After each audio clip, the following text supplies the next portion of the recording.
मांडिया चाष कर मुख्य कारण जलवायु परिवर्तन एवं जगह से पानी हेनी तेणु यहाँ कम पानी हो बिना पानी हम मांडिया चाष मांडिया किसी लोड़ा नहीं किसी खत पकईदे चाषी हो ये तो 5 पक्षिया मांडिया 75 दिनिया मांडिया 75 दिन ये पाचिज 75 दिन पर आउे पुणी बिरी हम कोलथ हम 3टा फसल हम तेणु मांडिया कले बेगी हो मांडिया फसल कर मुख्य कारण है पानी क्या पानी लोड़ा पड़नी स्वर्ग जी कम पानी बोधे से हो जाए खाया गोटे भल खाद्य यहाँ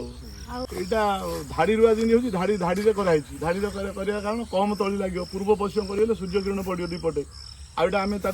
उइडर मारे गोटे कोड़ा मेसीन मारे कोड़ा लंग मारे आम जाइए चाष माटी टेकिदा घास मरीज आ बिली बिलाई रही बेसी तली लगे बहुत समय लगे यहाँ तेणु कम समय पूर्व पश्चिम गले सूर्य किरण पड़ो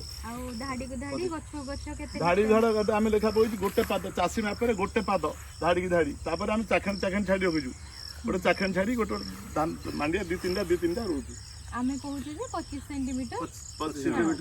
खत निहाती लोड़ा एमती खत निहाती पकड़े खत न पकड़े हेनी खत निहाती पकड़े ये खत हेले उर्वर हम आर्गानिक हम जैविक कृषि खत निहाती खत पकईगले भल हम केते सार देले कि आम कौन सार दौन केवल खत तापर जीवामृत स्प्रे करूँ हाँ केते दिन तली जाए ये प्राय 18 ରୁ 22 दिन 18 ରୁ 22 दिन भीतर हाँ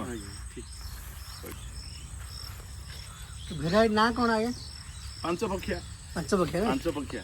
नहीं नहीं एटा ऑफिस रो तो ना हाँ आम रखुचु आ तुरंत बेगी हो भैरवी कालुआ अर्जुन सेटा अच्छी सेटा भेराइटी अच्छी तेणु को जगह किए कोटा कर जे हमर आस्तिला अर्जुन भैरवी अच्छी सेटा आदाय हम कि 4 मासिया अधिक दिन समय अच्छे तेणु यहाँ बेगी आम 3 फसली करूँ जोड़ा पड़े आम मांडिया पर मूला करूँ धनिया करूँ पालन करूँ तेणु से आम गोटा फसल 2-3टा परिवर्तन ना चाषीर किसी लाभ ना तेणु फसल परिवर्तन मेरा मांडिया चाष निहाती करा पड़ो एवर्ष धान हो कि नहीं कम पानी तो भल आदाय हम भल आदाय हम से पदटा कम जमीन कम मांडिया कम तली बेसी चाष हम तेणु महिला गोटे शिक्षा कंटिन्यू चलती सब रुआ पारंपरिक कृषि बर्तमान वैज्ञानिक रोच